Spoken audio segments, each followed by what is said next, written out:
Dictation 80 शब्द प्रति minute. Ready start.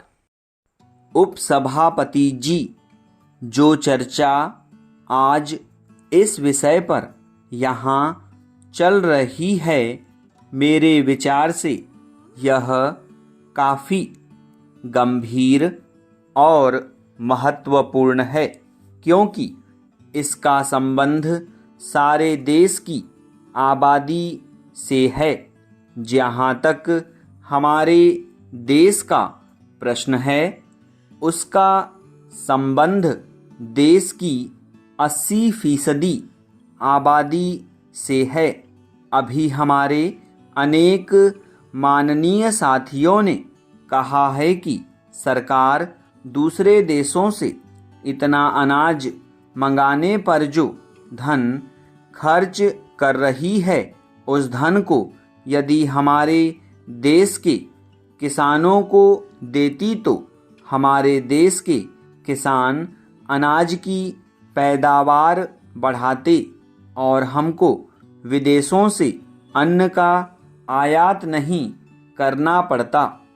इसलिए मैं चाहता हूँ कि अनाज के संबंध में हमारी एक साफ और बिल्कुल स्पष्ट नीति होनी चाहिए। किसान को क्या चाहिए वह हम उसे दें और किसान से क्या लेना है उसकी कीमत भी तय करें। इसके लिए हमें एक राष्ट्रीय मूल्य नीति का निर्धारण करना होगा। किसान का अन्न पैदा करने में कितना व्यय होता है और उसको ज़रूरत की वस्तुएं किस कीमत पर मिलती हैं, इन दोनों में तालमेल होना चाहिए।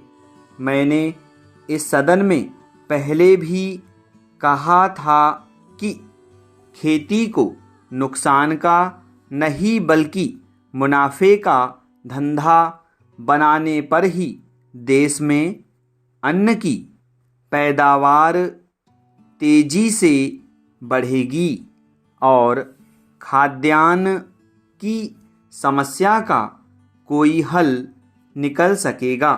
पैरा सभापति महोदय, इस देश में जो सरकार की आमदनी होती है, अगर उसका ज़्यादातर हिस्सा सरकारी कर्मियों की तनख्वाह पर ही व्यय हो जाए तो इस प्रकार से तो देश में महंगाई में बढ़ोतरी होती चली जाएगी।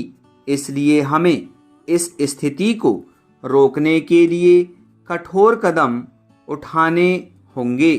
आज देश में जो लोग भी काला धंधा करते हैं, उनके साथ सख्ती से निपटना होगा और जो बड़े बड़े व्यापारी हैं, उनके साथ भी कड़ाई बरतनी होगी।